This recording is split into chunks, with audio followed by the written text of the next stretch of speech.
criminal statutes. In light of the above feedback, the next process is the consideration of charges in the formal prosecution of the service providers and the individuals involved in the contravention of the Code of Conduct. Of course, we will also prefer criminal charges against them. We also wish to confirm that as of this morning, MDSS and its directors were served with notices of suspension. In the Estina Dairy Farm corruption and fraud case being heard in the Free State High Court, the defence has requested that the matter be struck off the roll. The 16 accused argue that the state has not provided them with the necessary information in a timely manner.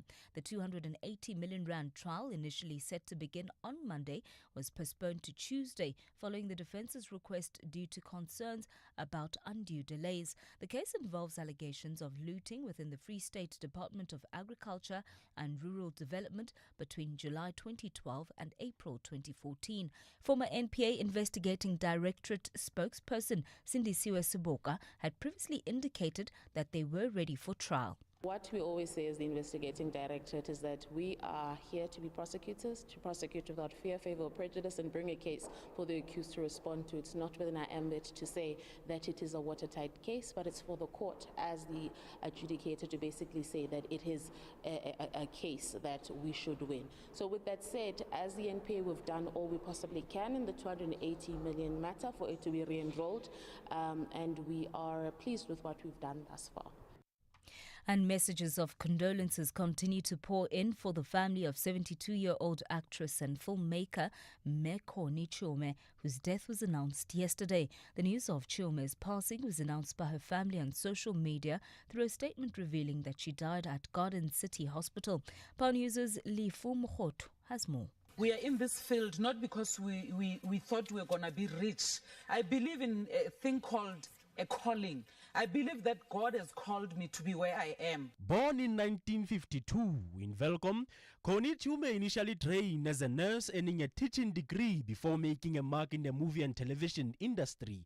In 1997, Chiume began her acting career by moving to Greece to join the cast of the musical Sola Sola. She gained widespread recognition in South Africa with a role as Tembi in the series known as Inkomo Edla Yodwa in 1989. Chiume continued to build her career with notable roles including Mamokete Kuse in South African soap opera Rhythm City. Her extensive filmography also includes Warriors from Hell, The Line, I Dream of Africa, Hizo Hizo and Zone 14. Fellow actor Seloma Kekanube has described the star of Black Panther as a joy to work with. She was a joy. You know, I think for me, the biggest one is her appearance in the Black Panther. I think for me, you know, I may be wrong, but I think that was the highlight of her career. Speaking to Power News, actor Tato Mulamu has stated that Mekoni Chiume's career paved the way for young actors. I really want to say 30 years of democracy. We are here and we've lost a great giant in Mekoni Chiume. And I want to say R.I.P. But most importantly, Hoho Leboga, for the work that you have done to actually open up so many windows, not only just here locally, but globally, for young performers, young actresses who have looked forward to working with you. Chiume's memorial and funeral service details are yet to be announced. Lifu Mokhotu, Power News.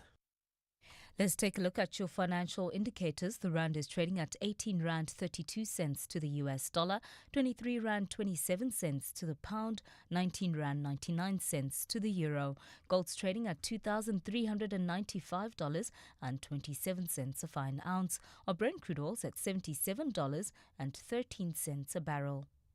Recapping the top story in Power News at this hour, lawyers representing the accused in the 1.8 billion rand Bosasa case argue that the pre-trial proceedings cannot continue today as planned. Power News. Celebrate Women's Month with us. Mr. D is thrilled to honor the amazing women who embody dedication and achievement. This month, it's all about paying tribute to all the women who get things done.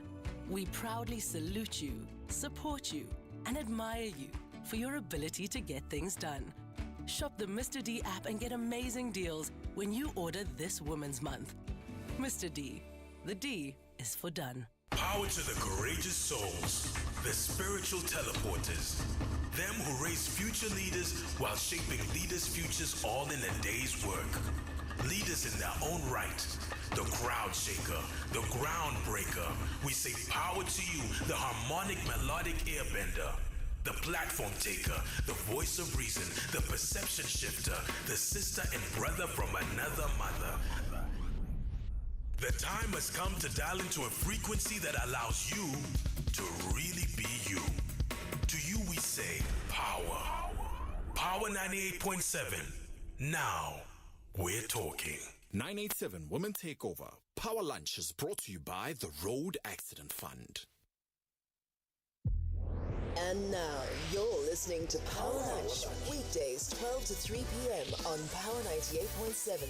Taking your calls on 0861 987 000.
Good afternoon, Power listeners.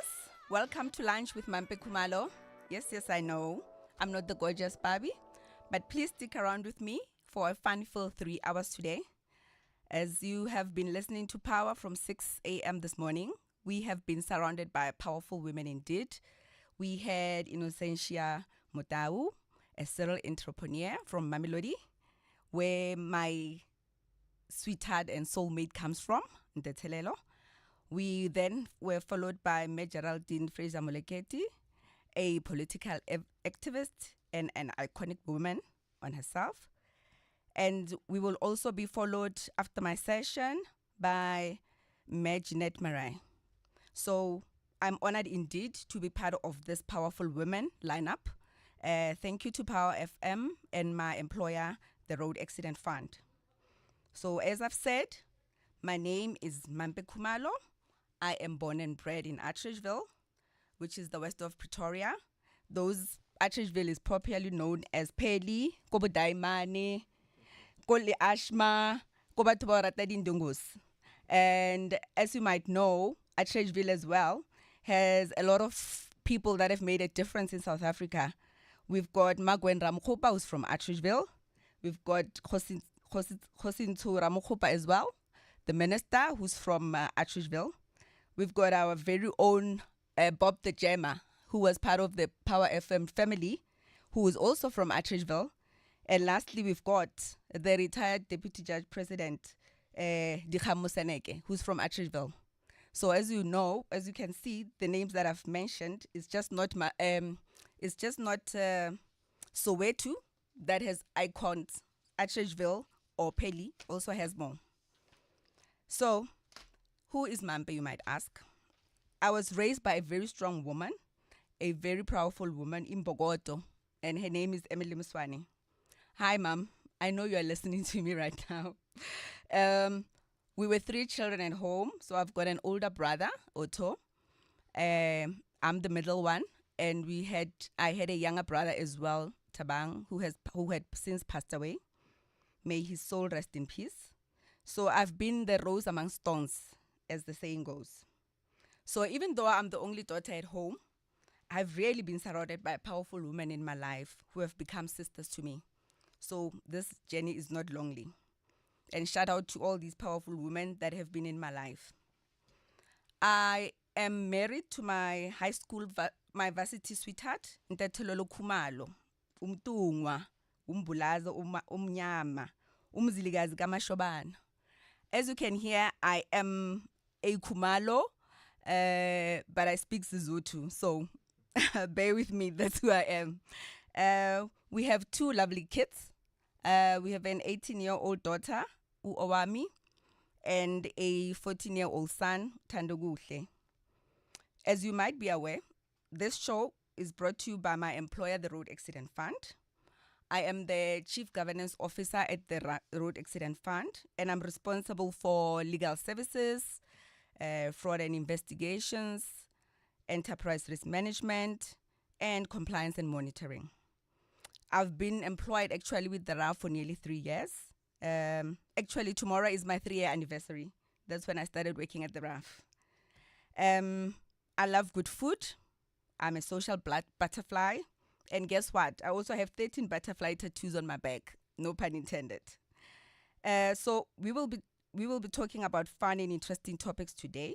So I urge you to please engage with me in the next 3 hours by bringing your authentic selves to these discussions, because this is what it is, lunch with friends. So how do you do that? You can engage with me through various platforms. Our studio line is 061 987 000. On WhatsApp, you find us at 083 303 7093. Twitter, we are at PowerFM 987. At RAF SA. On the hashtag, you find us at hashtag 987women. On Facebook, at PowerFM. And if you are using other frequencies, radio frequencies, for Pretoria and Johannesburg, we are at 98.7. For Johannesburg South and the West Rand, we are at 103.6. If you are in Vereeniging, we are at 104.4. And if you are in Ekurhuleni, we are on 107.2. If you are joining us through a DSTV channel, you can find us at channel 889. Congratulations to the lucky Lotto jackpot winner who scooped the mind-blowing 100 million rand jackpot on Saturday. Now that's what dreams are made of. Play Lotto, Lotto Plus 1 and Lotto Plus 2 for 42 million rand in total estimated jackpots this Wednesday, and you could bag millions. Buy your tickets now in store on nationallottery.co.za, the mobile app, cell phone banking, or simply dial *120*7529# for USSD. Panda, Pusha, play. Players must be 18 years old or play responsibly. E2 is the proud operator of the National Lottery. So why should I use We Buy Cars if I want to sell my vehicle? Because We Buy Cars buys cars. But will I get the right price? Of course. We Buy Cars buys thousands of vehicles and knows exactly what every vehicle is worth. Their buyers deliver exceptional service and pay you immediately. And how do I know what they'll pay for my vehicle? It's easy. Visit webuycars.co.za or use the We Buy Cars app. Follow the simple steps and voila, you'll know your car's value in no time. We Buy Cars. Quick, easy, the best. The 2024 987 Woman Takeover. Hashtag 987 Woman.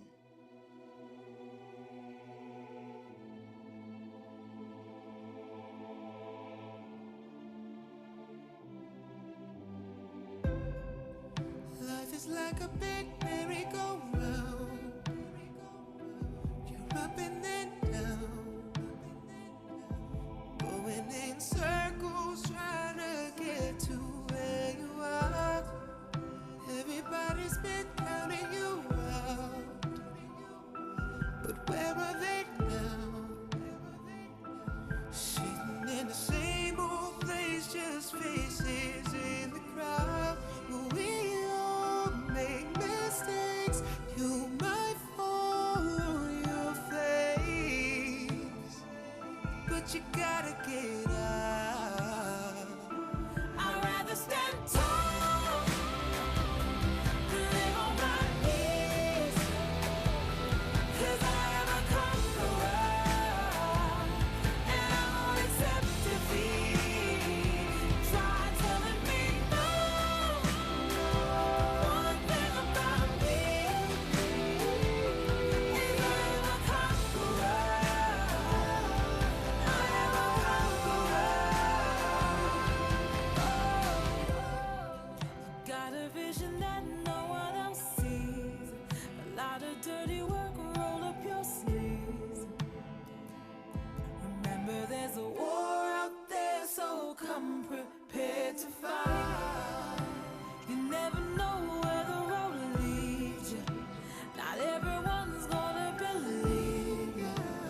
Welcome back to the Power Lunch with Mampe Kumalo.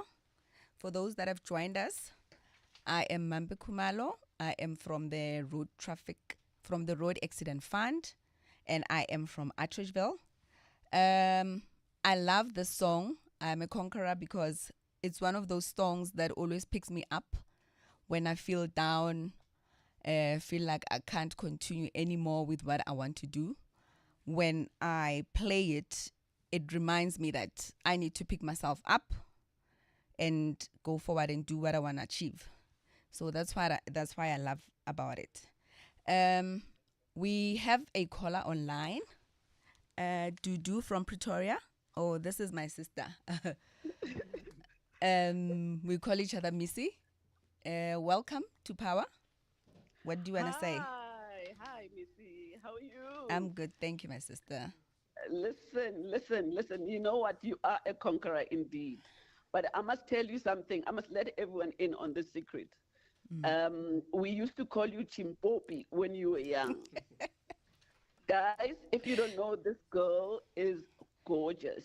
The reason why we called her Chimpopi is because she used to look like a doll, like a black Barbie doll. So we used to fight over her as she was young, Remo Pepa, and she was this beautiful little girl, actually Remulwela in all essence. But listen, girl, you've got it. Thank you. You are going to be great today, and you must share with the world that not everything comes easy. Hey, nothing comes easy because you come from Atteridgeville. Hey, the streets of Atteridgeville. We were born there, born and bred there, and it hasn't been easy for any of us. But you pushed on because you saw beyond that. I don't know if you could actually let people in terms of how Atteridgeville had prepared you, to face the world out there. Because in Atteridgeville, you're not brought up by your parents only. Yeah. You're brought up by the whole township. Gone are those days, but we enjoyed that. Can you tell us a little bit more of how Atteridgeville has actually prepared you for the hardships of the world out there? True. Thank you, my sister. Thank you so much for calling. Well, with growing up in Atteridgeville, you get to learn about life. You get to see the struggles. And I think one of my things that informed me or has made me to be where I am is when I grew up, I always used to see, bomme or these young girls having fall pregnant, and then somebody must help, and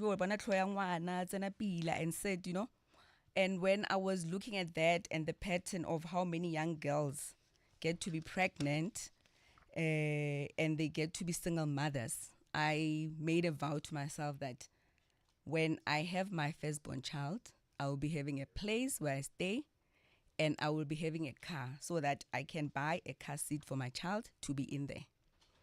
And with God's grace, when I had my firstborn child, I had those things.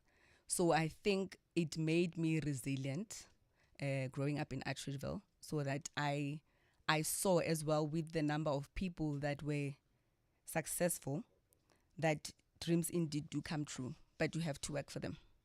So thank you. I think we have another caller on the line, Violet from Midrand. Now, Violet is my friend, so don't give away our secrets, my friend. Welcome. Hi, Mampe. How are you, Monzo? I'm good, thank you, Monzo. I'm well. One thing about you, and it's your humility. How you engage with people. You don't let your title define you. Thank you. That's one thing that makes me love you more. I know people might think that because I'm your friend, I am pushing you, but I've got a lot of stories to tell about you. You are a very strong person, and you are resilient, you are a fighter, and the love you have for your family. I have so much respect for you and your work ethic. And I have so much respect for you. Thank you. Wow. And I'm proud to be your friend. Thank you very much. And like, you are no longer my friend, eh? Yeah. You're my sister. When. Very true. Very true. You are one person that has made me to be able to, because I'm very closed off, to be able to express myself without judgment. Thank you so much. Know, and be comfortable in my own skin. I love it. Thank you so much, Vi. Well, Violet also touched the issue around me not letting the title define me. And that's very true. And I get that from my mom, who's very grounded, who has always said, respect each and every person in life, no matter what their role is. Each role is important in this ecosystem.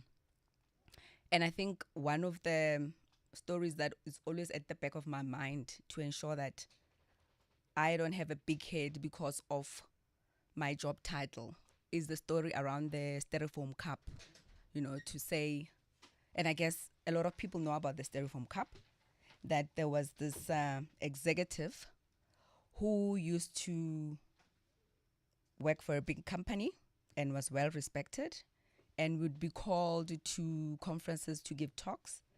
When he was asked to come and give talks at conferences, he would then his flights will be booked. He will be picked up from home to the airport. From the airport, somebody will be there to help him check in. He will be in a business class seat. When he gets to the airport on the other side, somebody is there with a name tag to pick him up, to take him to the hotel. At the hotel, they just give him his card to go check in the room. Then they'll wait for him to change, and then they will take him to the conference place. At the conference place, they will take him to the briefing room. In the briefing room, they will ask him if he wants tea, coffee, water. And when he says coffee, they will then bring this coffee in a cup. And then he will go in and do his talk. After his talk, same thing will happen until he gets back home. So when he retired from his position, he was then called again to come and give a talk at one of the conferences, or rather the same conference, because they liked him so much. So when he was asked to come, he said, no problem, I'll come. But only this time, because he did not have the position he previously had. He had to book his own flight. He had to make sure that he arranges transport from the airport to the hotel, and from the hotel to the venue. So, and when he gets to the venue, they would just say, okay, you're going to be talking at 1:00, and there's coffee that you can make. And when he went to do coffee, he found that he had to make coffee in a styrofoam cup. So he just keeps us thinking that you need to ensure that you are not defined by your position, and the things that you have are because of your position. If they are gone, you must still be who you are, Mampe. So it's 12:30 now, and it's time for the news. Good afternoon. In news making headlines at the Sawa, the man accused of killing a pregnant teacher in Johannesburg last year, Bafana Mahungela, is today continuing his bid for bail at the Alexandra Magistrates Court. The half-naked body of 34-year-old Kirsten Kleitz was discovered at a park in Sandton after she had taken part in a locally organized fun run. 21-year-old Mahungela was later arrested and charged for a murder after he was seen on video footage wearing clothing belonging to Kleitz. He has remained in police custody since his arrest, as he has failed to secure bail. Mahungela's lawyer, Advocate Itumeleng Mosako, today disputed some information contained in a police statement. Items or exhibits which were found from the person: one bag with Sergio Puccini head, and it's not the kangaroo head that's to be marked. My client on the day was wearing a Sergio Puccini head, and even Stekis black and white. 3.2, it's a black iPhone. Now, we wish to inform this on record that indeed this black iPhone belongs to my client, and we have not received any downloads for this phone. In other news, the city of Tshwane has advised residents to be aware of potential internet downtime for its online services. Now, this follows a notification from the State Information Technology Agency about an upgrade to the electrical infrastructure at its data center in Centurion. Tshwane spokesperson Lindela Mashego announced that the upgrade is scheduled to occur from Thursday afternoon through Sunday. To safeguard the city's equipment from potential harm, all Tshwane-hosted equipment will be turned off in advance. The downtime is scheduled to start this Thursday, 8 August at 4 p.m. and is expected to end on Sunday, 11 August at 6 a.m. I will have more on these and other stories at 1. Mama always said the sun sets early in winter. Mama loved her evening jogs. It was her time to unwind after a long day. One evening, she didn't come home. They said she wasn't wearing reflective clothing. Now, it's just me. No more stories before bed, no more hugs, no more mama. This winter season, make sure you're visible on the roads. Your trip shouldn't end with RIP. This message was brought to you by the Road Accident Fund. The 2024 987 Women Takeover from the 7th to the 9th of August. Celebrating 10 years of amazing and groundbreaking moments. This is who's joined the 2024 987 Women Alumni lineup. Wednesday, 7 August, Power Breakfast, 6 to 9 a.m. with Innocentia Mudau. Power Talk, 9 a.m. to 12 with Geraldine Fraser-Muleketi. Power Lunch, midday to 3 p.m. with Mampe Kumalo. Power Drive, 3 to 6 p.m. with Jeanette Murray. Power Business, 6 to 8 p.m. with Tsakani Nkambule. Power Perspective Express from 8 to 10 p.m. with Bokang Monchane. Power Perspective, 10 p.m. to midnight with Offensa Beatsi. The 2024 987 Women Takeover from the 7th to the 9th of August. Visit power987.co.za for more. #987woman. Stay tuned, Power Lunch family. In just a few minutes, you could be driving away with some serious peace of mind. We are giving away a car seat or a booster, all thanks to our friends at the Road Accident Fund. Just call in and answer a simple question. It's that easy. The chance to win is coming up shortly, right here on Power 98.7. T's and C's apply. Power 98.7 has signed a code of conduct that is enforced by the Broadcasting Complaints Commission of South Africa. Under this code, we are committed to broadcasting news that is accurate, comment that is fair, programming that is not harmful to children, does not amount to hate speech, and contains no gratuitous violence or explicit sex. If you think we are not living up to that code, you may inform the Broadcasting Complaints Commission of South Africa. Direct any complaints by email to bccsa@napsa.co.za. For more information, please visit bccsa.co.za. The 2024 987 Woman Takeover. #987woman. Now we have to pay the bill.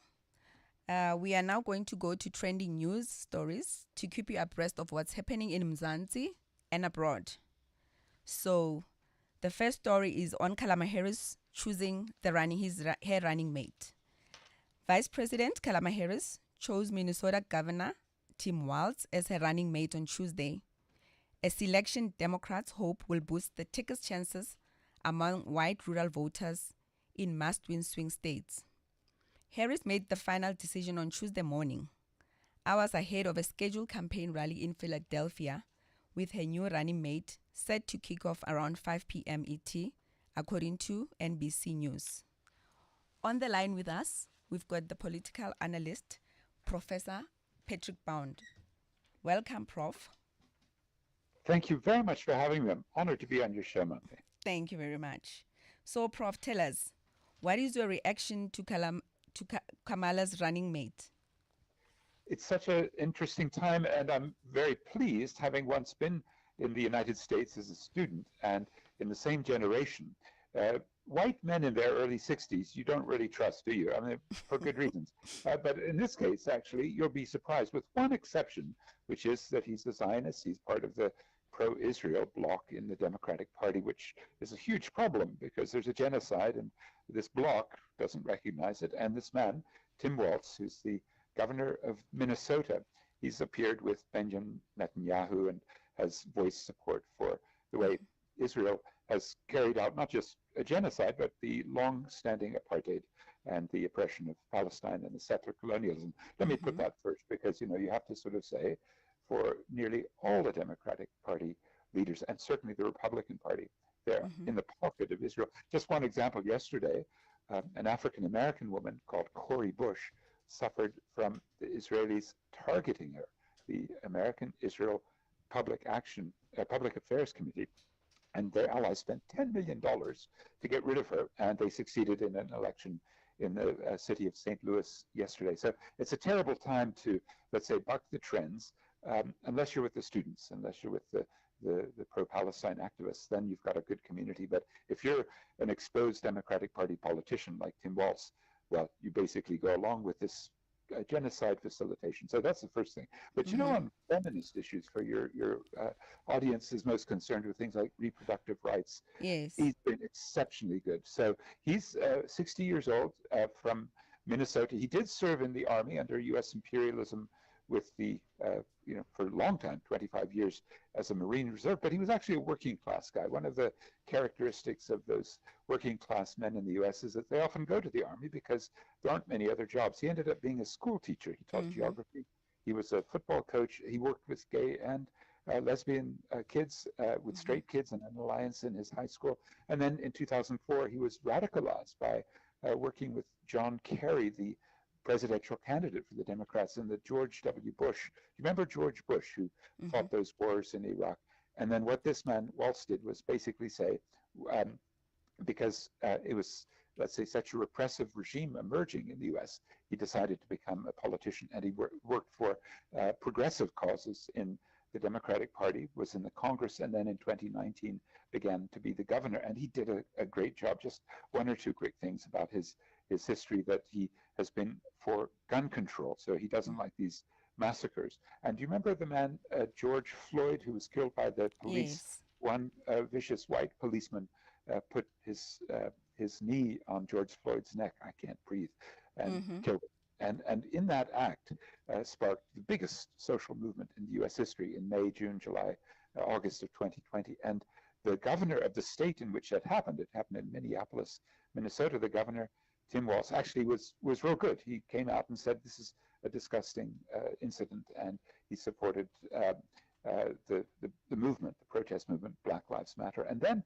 he did things like made sure there was free school lunches. That's sort of good feminist politics. And then he did things like free college tuition, undergraduate tuition for low-income people in his state. Again, he's cutting edge on the progressive side, aside from Israel, right? And so he tends towards the genocide facilitation.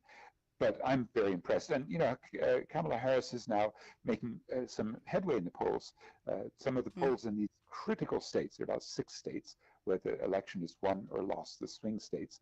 And Minnesota is usually pro-Democrat, but the one next to it is Wisconsin. And the Midwest is a battleground. And I think having that balance, since she's from California, having a Midwesterner with a good reputation, good record, no corruption, no scandals, I think it's a smart choice. Okay.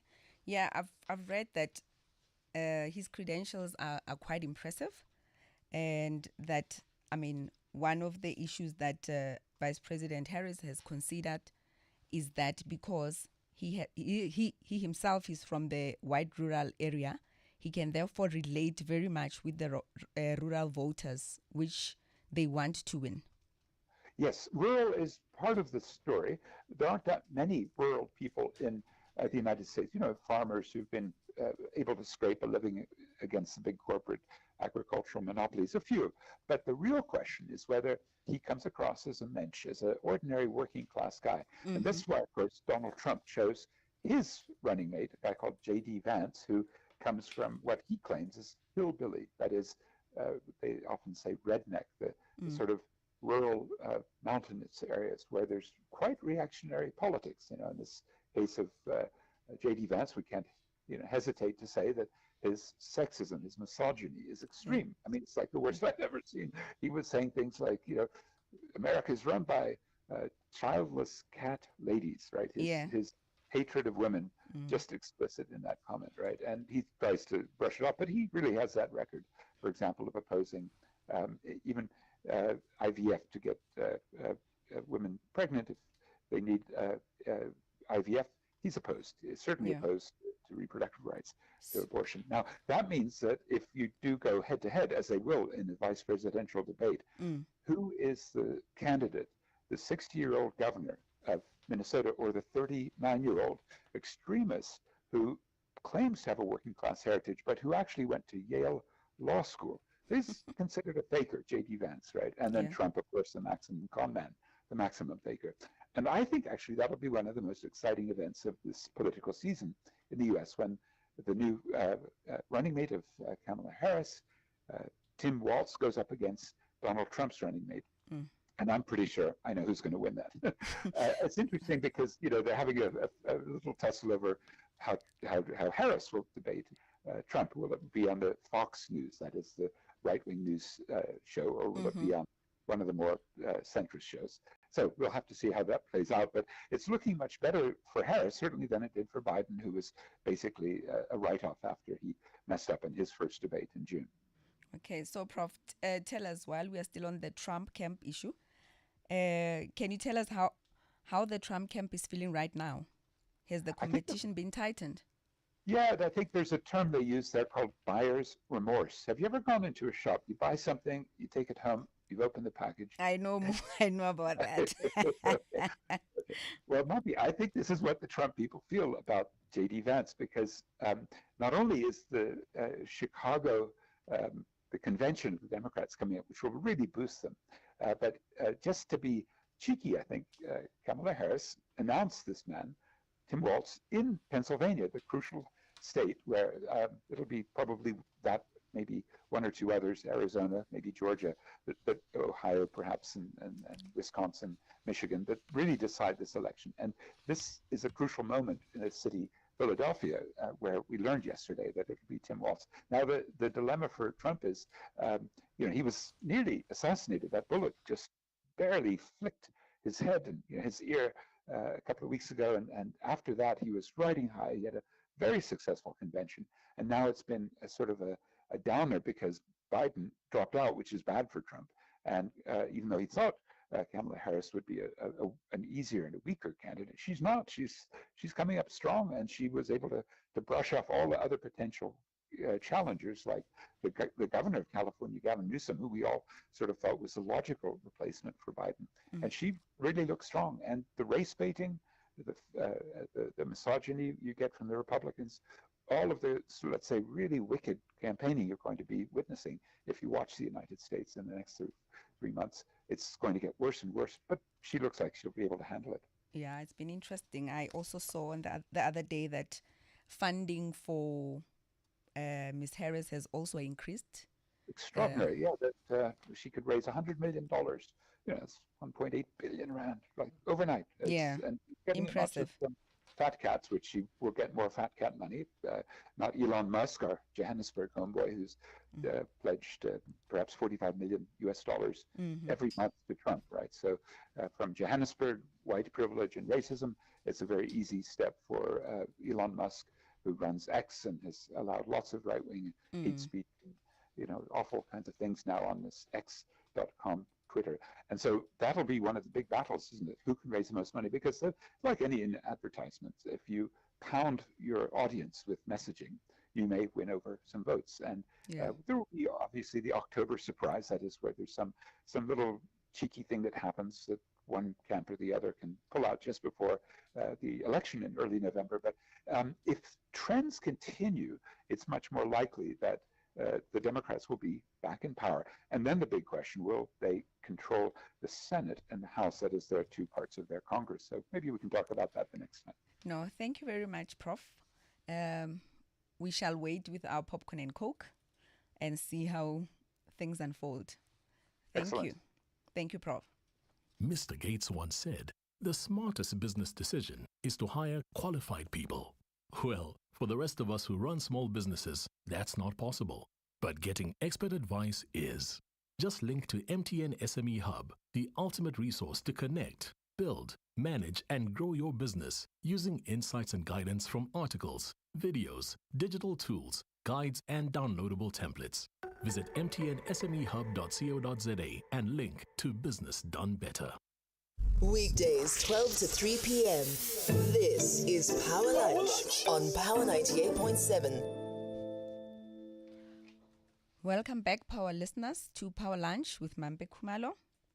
Our next story is around the NEFSAs bringing in the audit firms to help with backlogs. So, the National Student Financial Aid Scheme has engaged the auditing firms KPMG and BDO to address payment backlogs and student accommodation issues.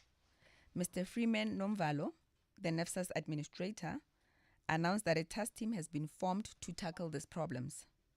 The auditing firms will also focus on a closeout report, the annual financial systems, and accommodation concerns with the aim of resolving current issues and preventing future ones. On the line, we have the NEFSA's administrator himself, Mr. Freeman Nomvalo. Welcome, sir. Good afternoon, Mampe. Good afternoon. So tell us, Mr. Nomvalo, you don't have an easy job to do. So how will KPMG and BDO help resolve the payment backlogs? Well, it's twofold. It's basically getting an extra pair of hands,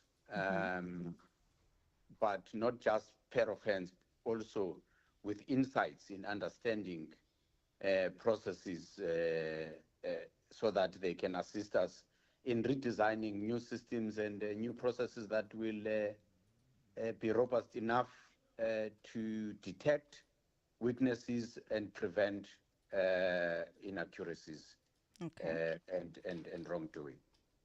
Okay, so what would the audit reports from the KPMG and BDO cover? What's their scope of work? Well, it's execution on the preparation of these financial statements, on the execution on the reconciliations on the closeout report, as well as identifying where the weaknesses are in our current systems and helping us design what the new system should look like. All right. So tell me, we know that student accommodation has always been an issue, and that's a countrywide phenomenon. What steps are being taken then to fix these accommodation issues for students? Okay, the accommodation issues are multifold. One is the disbursement of payments to the accommodation providers. On that one, we've done a catch-up exercise, and we've got teams that are going around the country to make sure that, to the extent that there are legitimate claims that have not been paid, they get settled. That's one piece of a problem that we're dealing with. The second piece of a problem is around the onboarding of students and how various students get admitted or allocated to various accommodations. How does that process work? How should that process tie in with the funding decisions of NSFAS, so that when an invoice is sent at the end of the month, it's sent for a student that has been funded and who lives in a particular residence. The flow of information between ourselves and these institutions leaves much to be desired at the moment, and that needs to be sorted out. The third leg of this is that it's obviously there's institutions where the learners are studying. We need to know that those learners are learners that are in a particular institution, not just somebody who's just found an accommodation because there are weaknesses. So those things require us to think through what processes do we put in place and what systems do we put in place. And the assistance of these entities will be very, very valuable in that regard. Okay, thank you. My last questions are, what are the timelines for solving these problems? And how will you keep the students informed of the progress? The timelines, we because we're dealing with the backlog and redesigning of systems, we don't have much runway. We must get those things out. We must get the financial statements so that Parliament can hold the entity accountable properly so that the minister can have a good line of sight in as to what's happening in the entity from a policy implementation point of view. So the timeline is that we should be finishing all of these exercises by the end of the year. Some of them will be ahead of that, and there has been some good progress made. How will we keep the students informed? We always have a direct line to students through SMSs, through our through emails, and through our website and social media platforms. But also we do make out media statements to make sure that students are well informed. So all of those platforms we will utilize to keep students informed. We have committed to having regular meetings once a quarter with the student leadership. Again, that channel will be the channel that we use to identify further problems and communicate progress on the issues that we had committed to do. Okay. So tell me, Mr. Freeman, so what happens to the students currently that are relying on NEFSA's funding? Because you said the timelines of solving these, you are looking at the end of the year. So between now and the end of the year, what happens to those that are relying on NEFSA's to study? The majority will obviously be covered. I think your question is about those that are affected by the closeout report. Yes. I think the unfortunate scenario, Mampe, is that we are where we are. We have to move as fast as possible to get them out of that situation. But there are certain, there's a timeline that has to be observed in doing these things, that has to lapse in doing this, in executing on these things. So it's unfortunate that we're in that scenario. We're trying to do this as fast as possible. But if there are cases where students raise their hand and say, listen, there's my case, and then those cases are taken and we try and resolve that particular case in a specific way. But blanketly, as in resolving all of them, it's unfortunate it will take a bit of time, but we're prioritizing them. We believe that the closeout report can be done earlier than the end of the year, but we are reviewing that timeline as we get some of them concluded. Thank you very much. We certainly hope that you might be able to solve these problems before the end of the year for the sake of our students. It is possible indeed. Thank you very much, Mr. Freeman Nomvalo. Mara, why are you an army of one? Juggling everything from bookkeeping to HR? Santam Business Assist will help you manage your finances, marketing, HR, and so much more for only 40 Rand extra on your monthly premium. This way, you spend more time on business growth and less on tedious tasks. Speak to your broker or visit santam.co.za. Santam, insurance good and proper. Santam is an authorized FSP and licensed non-life insurer and the controlling company for its group companies. Welcome to the Power Lunch with me, Mampe Kumalo. Don't go anywhere. Your chance to win a car seat or a booster is just around the corner. We are teaming up with the Road Accident Fund to help keep your little ones safe on the road. All you need to do is call in and answer a quick question, and that will be coming up at 13:10. So keep it locked on Power 98.7. T's and C's apply. Have you ever considered a new Ford? Hatfield Motor Group's Ford dealerships will give you 100,000 Rand more on your trade-in when buying a new Ford Puma. But there's more. It includes a 4-year, 60,000 kilometer maintenance plan. Come get 100 grand off the all-new Ford Puma. Dealers in Imamsmtoti, Fourways, Midrand, Woodmead, Sandton and Bryanston. Hatfieldgroup.co.za. Rated number 1 in service. Speak up. Call the Power Line on 0861 987 000.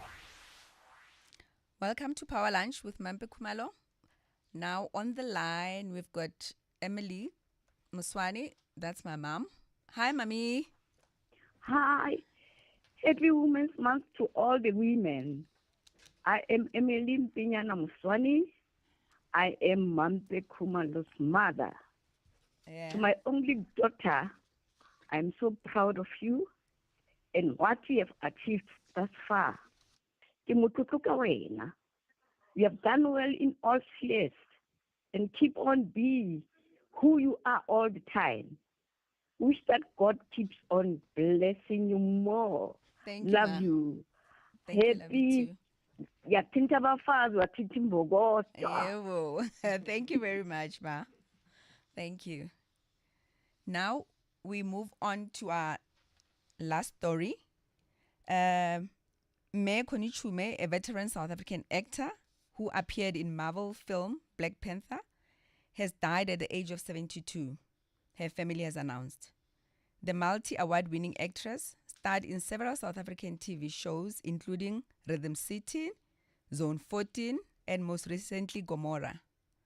Chume was trained as a teacher, but later became a household name on mainstream television. She died at Johannesburg Hospital on Tuesday afternoon, a short family statement said. On the line, we have a TV producer and family spokesperson for the Chume family, Mr. Percy Vilagazi. Welcome to Power Lunch, Mr. Vilagazi. Hi, Mampe. How are you doing? I'm good, and you, sir? Good, thank you. Firstly, I need to say condolences to the family for the loss of Mechume. It's not only your loss, but South Africa's loss. Thank you, Mampe. So tell me, Mr. Vilagazi, what personal memories or experiences do you have with Mekoni Chume that stands out for you? Geez, there's so many. I mean, I've known Mam Connie for about 20 years. And then I worked with her at Rhythm City. She was an actress. I was department, so I interacted with her a lot. But then she was a mother to everyone. You know, one of the early memories that I have of Mam Connie is her bringing soup for the cast and crew whenever it was cold. Wow. You know, she was so motherly. She'd just come in and instruct two guys to go to the boot and get huge pots of soup because she just cared for people, man, and just very, very supportive and very encouraging to young talent. When she saw that you were talented, she'd take you under her wing. You'd get free advice, you'd get free food, you'd get free soup, like I said. But I think beyond anything, man, beyond everything that has been mentioned, Mam Connie was just full of life. You know, she worked harder than most people that I know who are half her age, and just very serious about her work, and loved everything that she participated in. Yeah, I couldn't believe that she's 72 really. She looked because very she's young. been she's been so active. She's been so active and she's been taking care of herself so much. I thought maybe the media had made a mistake on her age. No. She was quick to share her age, but also quick to take the compliments that she had great skin and that she was very youthful. Because even her mom, when her mom passed away just less than 5 years ago, in her 90s, her mom had the most gorgeous skin. Mam Connie, even to the very last day, she looked absolutely gorgeous, you know, and just full of life, man, and just, you know, always ready to participate in anything fun. She's thrown so many parties at her house. Wow. and I think that's also just one of the things that people will miss about her. Certainly the people that were very close to her. Okay, so being in the TV industry as well, how would you describe Mam Connie's impact on South Africa's television and film? Well, you know, I think before going to the audiences who received the end product of her work, from the time that you encounter Mam Connie when she gets to work, always early. If the call time was 7 o'clock, Mam Connie's there at 6:15, 7. Yeah. Knew all her lines, never fluffed. Wow. Always prepared, always giving to other actors of her talent and her time. Always just willing to go through the lines. Just always intentional about what she did and the good that she spread to the people that were around her. And then I think the people who received her work, the audiences who watched her work, Mamkoni never did anything that she didn't want to do. All the projects that she's done, these are shows that she wanted to do. She thoroughly researched every character she went into, and she did everything with love and dedication. And for the international work, of course, it was an advancement in her career, which she's doing Black Panther and whatever other projects that she was actually about to do, had she not passed away. She was always proud to represent South Africa. That was her biggest thing, that I'm going there to represent. I remember when she went to AMA Awards, I don't remember which ones, there was an entire suitcase that carried her dress. Wow. And she said, I can't go and interact with Americans looking like I'm not from a country that is full of love and from a country that loves its people. I'm living here with so much pride and going to represent this country. So it's something that she took very seriously, being an ambassador of South Africa. Yeah. And what I'm very happy about is that she smelled the flowers. She was given a flower. Yeah. She was honored so many times. She got a couple of lifetime awards, from the SAFTAs to the awards that Carol Bauer, multi-award winning actress. Yes, she was recognized and she was thanked and she was acknowledged for her work in the industry. So she knew that she was loved. She knew. Thank you, Mr. Vilagazi. I could hear how passionate you are about talking about Mamkoni. We also love her, but unfortunately we have to go to the news. But condolences to your family. It's also a South African loss. We now move on to the news. This news broadcast is delivered by Mr. D, saluting all women who get things done. Power News. The top stories at the Sour. The man accused of killing a pregnant teacher in Johannesburg last year, Bafana Mahungela, is today continuing his bid for bail. And City Power's electricity cut-off operation has rolled over to Lenasia in the south of Joburg.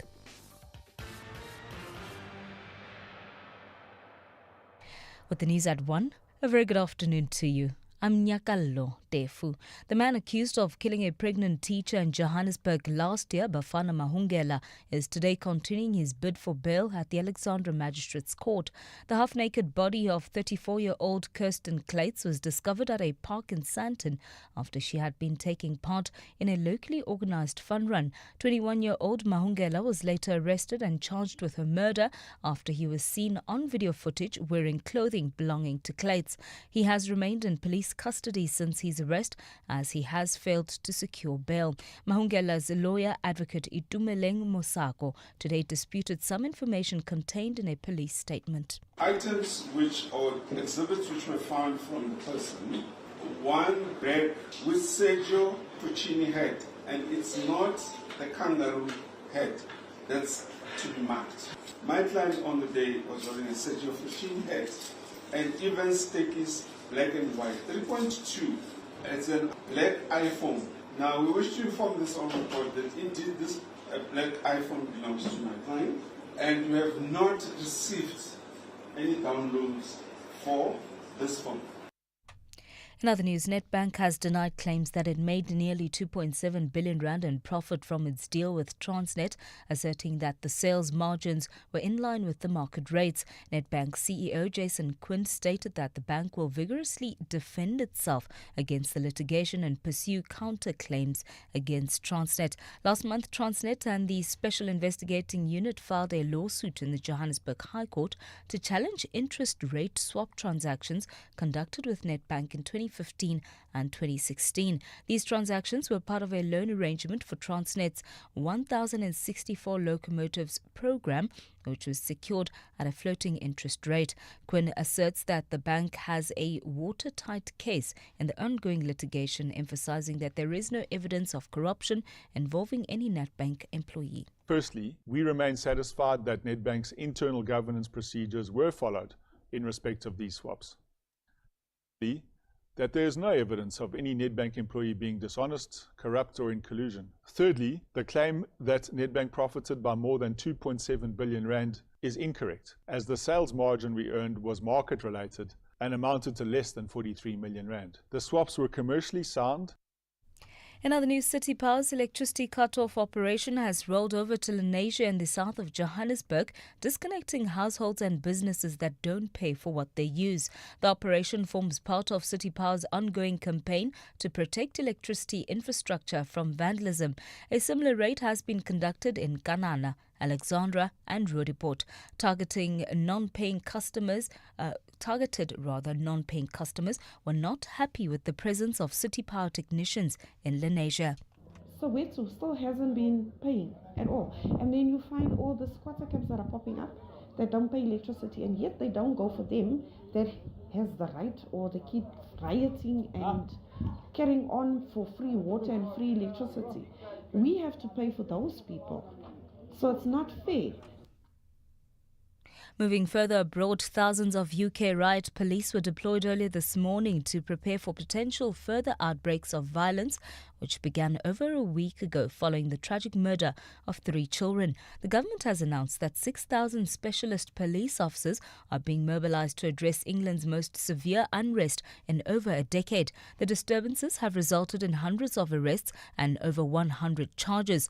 Violence broke out after 3 girls aged 9, 7 and 6 were killed and 5 others were critically injured in a knife attack at a Taylor Swift dance class in Southport. False social media rumours initially identified the attacker as a Muslim asylum seeker, but he was later revealed to be 17-year-old Axel Ruda Kubana from Wales. Prime Minister Keir Starmer issued a stern warning yesterday that anyone involved in the violence, including those inciting it online, would face the full might of the law. Anybody involving themselves in this disorder is going to feel the full force of the law. As I say, 400 arrests, 100 charges, people already in court, and a substantive sentencing by the end of this week. So within a week, the criminal justice system really has shown the robust and swift response that I think is very important, sending a message in circumstances like this.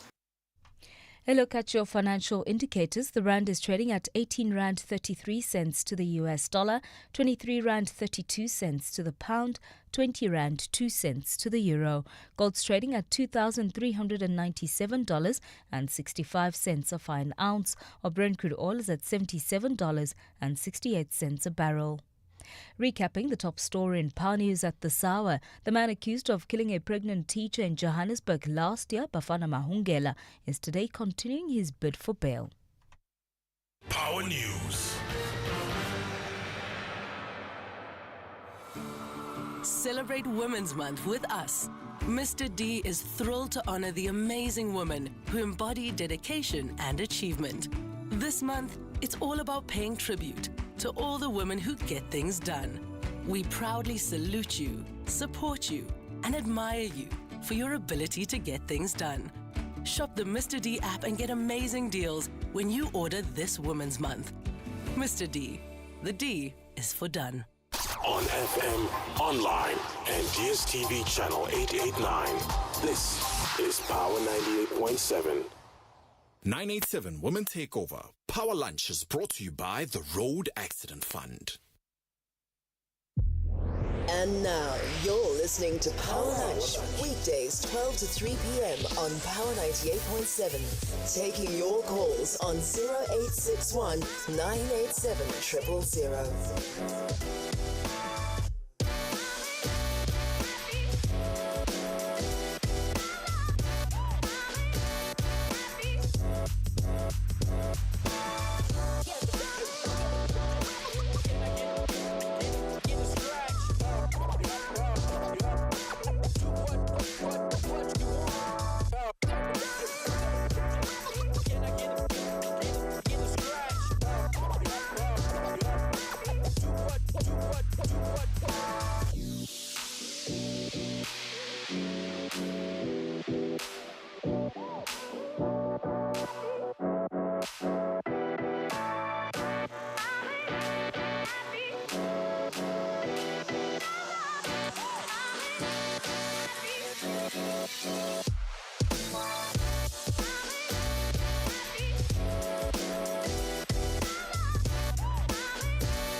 Welcome to Power Lunch with me, Mampe Kumalo, and I'm the Chief Governance Officer at the Road Accident Fund.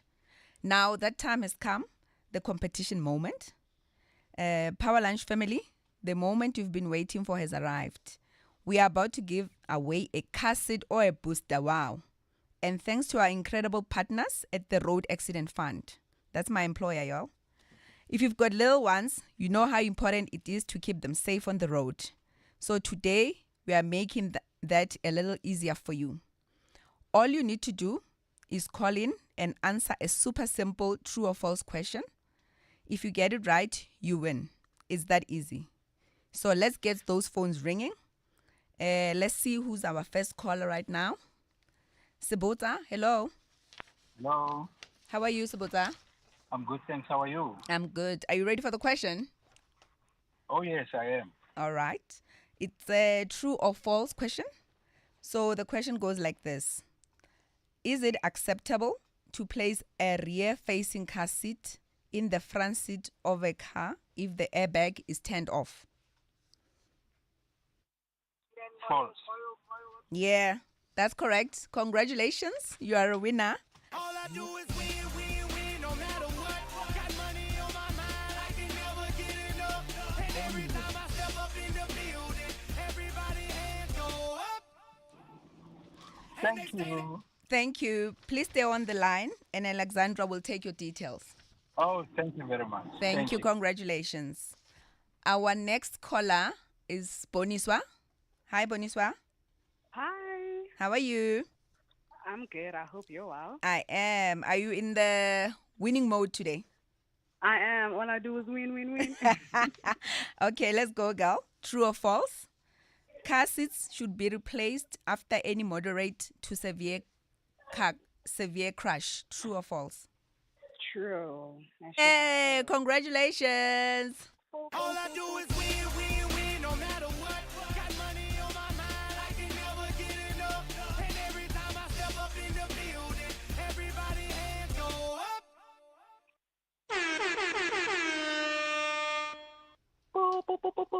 Yeah. Congratulations. Please stay on the line. Alexander will take your details, okay? Power Drive with Thabiso Kotane. There we are again, in the midst of so many important issues in this country. Unemployment, water shortage, violent crime, potholes. We are talking about Pastor Hlanyos Mboro. He's been trending for craziness trends. It's a pity because I was watching children in school uniform on TV setting fire to a church. Kids looting speakers. They are used to transmit the holy word. I'm sure they are playing on a piano right now as we speak. Power Drive, weekdays 3 to 6 p.m. on Power 98.7. Unlike those complicated phone contracts out there, new MTN Yellow plans are so simple, we don't need this whole ad to explain them. You get data to use whenever you want, and you can use your minutes to call any network. So, for the rest of the ad, let's listen to the sound of a beat may throw. Beat may throwing.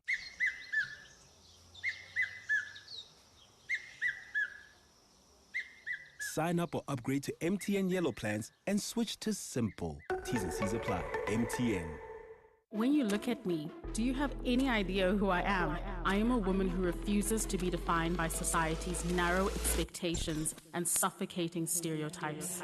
I am the author of my own narrative. I embrace the art of living. I don't believe in pressure. My life is already rich, a symphony of abundance and love.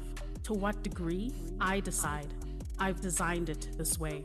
Momentum. Here for your journey to success. Momentum Group Limited, an authorized financial services and registered credit provider. Mara, why? Why, when an entrepreneur extraordinaire? Why are you with the breakthrough business breaking a sweat, juggling tasks from accounting to HR? Mara, why miss out on accessing experts from finance, marketing, and so much more for just 40 Rand on your insurance premium with Santam Business Assist? Speak to your broker or visit santam.co.za. Santam. Insurance good and proper. Santam is an authorized FSP, a licensed non-life insurer, and controlling company for its group companies. The 2024 987 Woman Takeover. #987 Woman. Welcome to Power Lunch with Mampe Kumalo. As I've said previously, I'm the Chief Governance Officer at the Road Accident Fund. And now we're taking a little bit of time to talk about my employer, the Road Accident Fund. RAF, as it's known, popularly known, it's a Schedule 3 public entity. We are reporting to the Minister of Transport. We are established in terms of the Road Accident Fund Act of 1996. The RAF is a social security fund that forms part of the social wage, and its object is 1, the payment of compensation for loss or damage wrongfully caused by the driving of a motor vehicle within the borders of South Africa. Secondly, rehabilitation of persons injured as a result of motor vehicles in a timely and caring manner. And lastly, being actively promoting the safe use of all South African roads. Now, let me tell you something. Contrary to popular belief, RAF is definitely not an insurance scheme. You know why I'm saying that? Because one does not pay monthly premiums to the RAF for any cover. RAF is actually funded through the fuel levy. So from when you pour petrol, we get R2.18 from that. And by the way, this fuel levy has not increased in the past 3 years. So I doubt that any insurance scheme can claim such. As part of our transformation journey, we are committed to efficiently settling our claims in 120 days. The RAF has therefore launched the Drive Your Claim Forward campaign that is aimed at reducing the backlog for claims submitted before April 2021. Currently, or as of May 2024, the RAF was sitting with a backlog of 321,000 claims that have not been finalized. And the reason for this is that there are outstanding documents from claimants that are required before we can process your claims. So supporting documents play a very crucial role in us efficiently and speedily processing your claim. Claimants can therefore submit outstanding documents via email on contactcenter@raf.co.za or drop their documents off at any of the fund's regional offices in Johannesburg, Pretoria, Durban, East London, and Cape Town. The documents can also be dropped off at the fund's customer service centers that we have in Bloemfontein, Polokwane, Kimberley, Mahikeng, and Durban. More details about these offices is also available on our website. To determine which documents are outstanding, claimants are encouraged to visit www.raf.co.za and click on the Drive Your Claim Forward banner that they will find on our homepage and get information about which documents they need to submit for their claim to be finalized. Claimants can also contact RAF's contact center directly on 087 820 1111. 087 820 1111 or via SMS on 44930. 44930 or by email on contactcenter@raf.co.za. Claimants can also request a callback, and our RAF customer center will then contact you back. You can then do your callback via SMS on 44930. Now, we have declared this year as the year of the claimant. And what better way for us to have a RAF claimant to come and tell us about their experiences with the RAF. Today in studio, we have our lovely Ms. Uleboheng Mapelela and her caregiver, who's also her sister, by the way, Frida.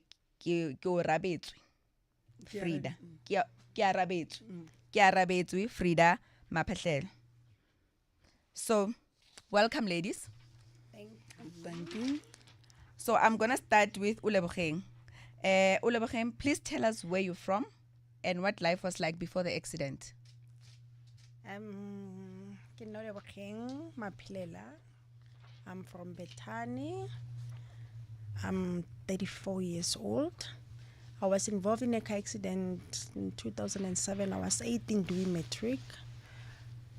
Life before Kibama wheelchair, it was a peaceful life, fun. I was able to do everything for myself, go anywhere I want at any given time. So after being involved in a car accident, life changed because you have to ask for help. There's nothing that you can do on your own. But then you have to accept. Wow, my sister. So please maybe just take us back to the day of the accident. What happened? It was on a Saturday. We were going to Sun City in Rustenburg. On our way there, it was an oncoming traffic, and then it was late. Sadly, one of the cars nesa to mama bone, and then Mori approached them moteng. Really close, and then it was a head-on collision, which left me on a wheelchair, kinali C6 and 7 quadriplegic. Yeah. So tell us, after the accident, how did you get in touch with the RAF, and how did you lodge your claim? The policeman that came to take the statement on the scene, got the accident the 14 April. He came to hospital to check on me, and then that's when he gave me the case number. And then when I was home, after being discharged from hospital, a friend of mine introduced me to his lawyer, and then that's how I claimed through the lawyer. Okay. So, at RAF, we've got case managers that look after claimants. How did you get in touch then with your case manager?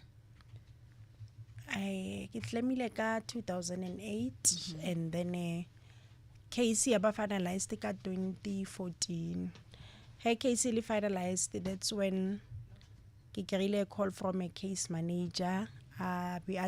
She paid a visit, which my sister has been taking care of me from 2007 up until 2014. Her case is sharp, and then ke mo re kopane le case manager, and yeah. Yo, I can only imagine a sister that long, taking care of your sister before then we could come in. But I guess it talks to the challenges around submission of claims at the RAF and the backlog that we have. That's why we also have that backlog campaign to ensure that our rehabilitation as well is more efficient and faster. So tell me, how is your relationship then with your case manager and also with your caregiver?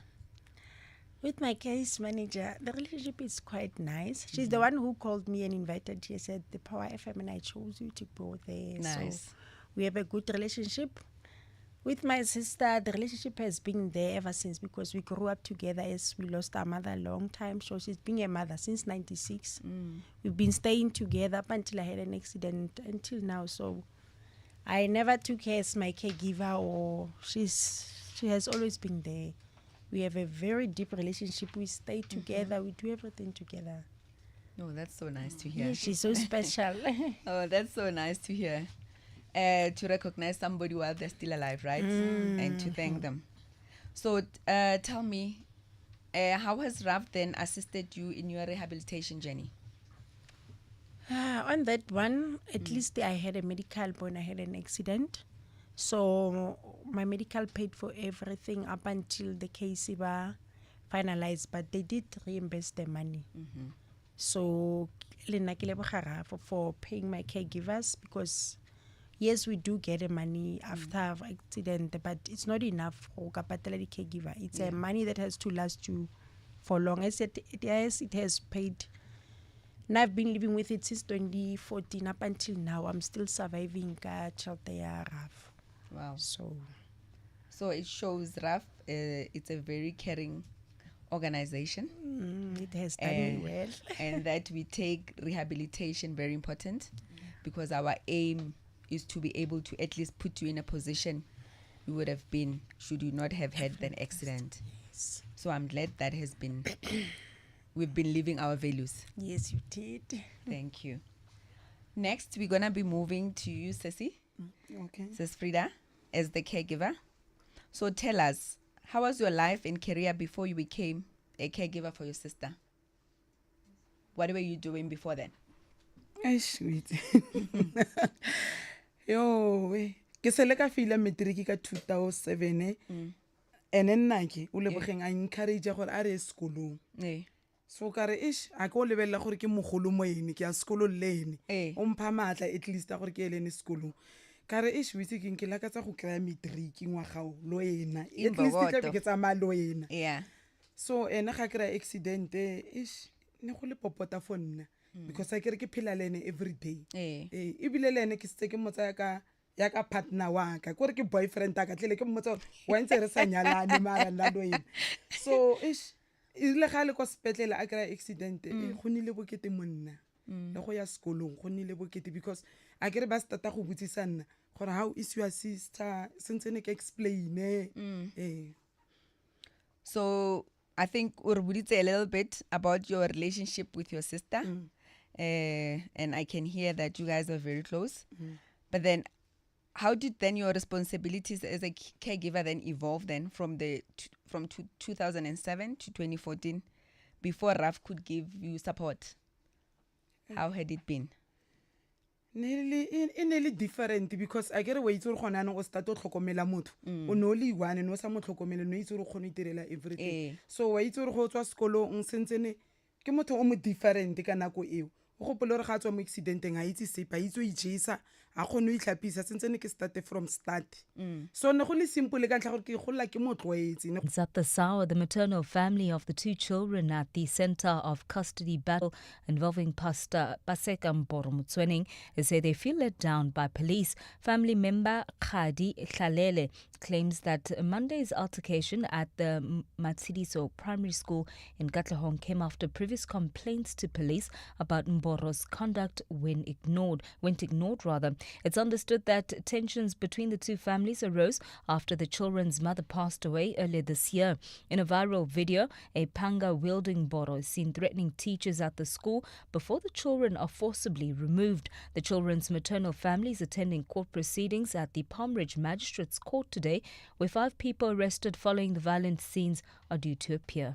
Wa tseba case e re tloisa tsa re kgathetse le a bona la ile gore re ke gona re tlela go hlahella e re robile ditho and then ibile re a bona le gore the justice system e faila batho especially le rona side la rona e re faitse haholo because ha re qale lo tshwarisa Mporo intse le tsona taba tsa bana ba le ba ithule mme wa ngwana ba nne se ba monkela dula mole ba ja di drugs le ena le monna teng yena mtate wa bana. In other news, the Private Security Industry Regulatory Authority has announced its authority to enforce the law within the private security sector. And this comes after serving suspension letters to Malight's Security Services and its director.